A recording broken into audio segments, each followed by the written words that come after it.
তড়িঘড়িতে আবারও সবাইকে ওয়েলকাম।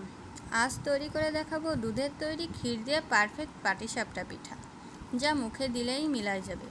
কোনো রকম ঝামেলা ছাড়াই কিন্তু এই ক্ষীরটা 8 থেকে 10 মিনিটের মধ্যে তৈরি করা যায়। ক্ষীর ও পিঠা তৈরি করার জন্য আমি এখানে কী কী উপকরণ নিয়েছি এবং কিভাবে তৈরি করছি, ভিডিওটি না টেনে সম্পূর্ণ দেখবেন। আশা করি ভালো লাগবে। আমি এখানে 500 গ্রাম লিকুইড দুধ নিয়েছি। এটা খুব ভালোভাবে জাল দিতে হবে, আর জ্বালানোর সময় অবশ্যই খুব ভালোভাবে নেড়েচেড়ে দিতে হবে। এবার দুধে যখন জাল উঠে গেছে, ওই দুধ থেকে একটু দুধ নিয়ে তাতে মিশিয়ে দিচ্ছি 3 চামচ গুঁড়ো দুধ।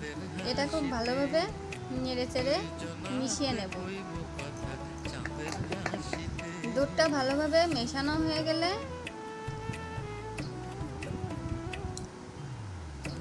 এবার দিয়ে দেব 2 চামচ চালের গুঁড়ি।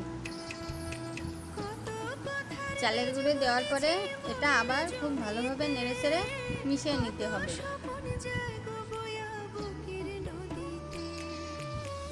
দুধটা প্রায় ঘন হয়ে এসেছে। এখনই আমি তৈরি করে রাখা মিশ্রণটা এর ভিতরে দিয়ে দেব। তারপর পরিমাণ মতো মিষ্টি দিয়ে দেবো। আমি এখানে 2 চামচ মিষ্টি দিয়েছি। মিষ্টিটা যে যার পছন্দ অনুযায়ী দিতে পারেন। চালের গুঁড়ি আর গুঁড়ো দুধটা দেওয়ার ফলে কিন্তু এটা তাড়াতাড়ি ঘন হয়ে গেছে। ক্ষীরটা প্রায় রেডি হয়ে এসেছে। এখন আমি এটা অনবরত নাড়িয়ে দিতে থাকব। এখন গ্যাসের চুলাটা অফ করে দিয়েছি। অফ করে দেওয়ার পরে একটু ভালোভাবে নেড়ে চেড়ে নেব।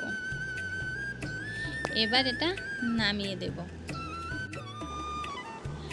দেখুন বন্ধুরা, ক্ষীরটা কত সুন্দর কালার এসেছে, আর এটা কিন্তু ইচ্ছা করলে শুধুও খাওয়া যায়। এবার পিঠা তৈরি করার জন্য আমি এখানে নিয়ে নিচ্ছি মেজারমেন্ট কাপের 2 কাপ চালের গুঁড়ি, আর 2 কাপ চালের গুঁড়ির সঙ্গে এখানে দিয়ে দিচ্ছি 1 কাপ আটা। আপনারা চাইলে ময়দাও ব্যবহার করতে পারেন। আর এর সঙ্গে দিয়ে দেব 2 চামচ গুঁড়া দুধ। তো সব কিছু দেওয়ার পরে এটা খুব ভালোভাবে নেড়েচেড়ে মিক্সড করে নেব।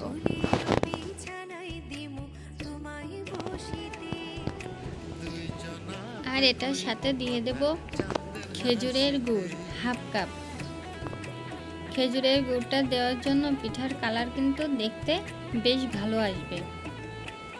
আমি এখানে গুড় দিয়ে তৈরি করছি, আপনারা চাইলে এখানে চিনি দিয়েও তৈরি করতে পারেন। ব্যাটারটা তৈরি করার জন্য আমি এখানে জল ইউজ করছি 3.5 কাপ। জলটা আমি আস্তে আস্তে মেশাবো। একবারে মেশালে কিন্তু চালের গুঁড়ি দলা পাকায় যেতে পারে। এই কারণে আস্তে আস্তে দেব আর মেশাবো।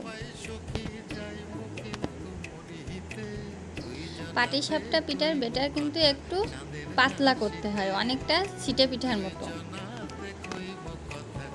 তো আমার ব্যাটার তৈরি রেডি। এটা আমি 15-20 মিনিটের জন্য রেস্টে দেব। তো 20 মিনিট পরে আমি চলে আসলাম চুলার কাছে। এবার একটি প্যানে হালকা করে তেল ব্রাশ করে নিচ্ছি, আর ব্যাটারটা 1 চামচ করে দিয়ে দিচ্ছি। প্যানে কিন্তু তেলের পরিমাণটা একটু কম দিতে হবে। তেল বেশি পড়লে কিন্তু পিঠার গায়ে বাবল বাবল উঠে যাবে, আর তেল কম দিলে পিঠার গা কিন্তু মসৃণ হবে আর দেখতেও বেশ ভালো লাগবে। তো এভাবে আস্তে আস্তে আমি সব কয়টি পিঠা তৈরি করে নিচ্ছি।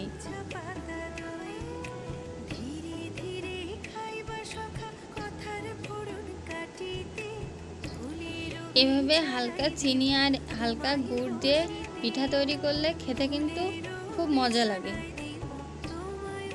তো আমার এই রেসিপিটা যদি ভালো লেগে থাকে তাহলে আপনারা ট্রাই করবেন।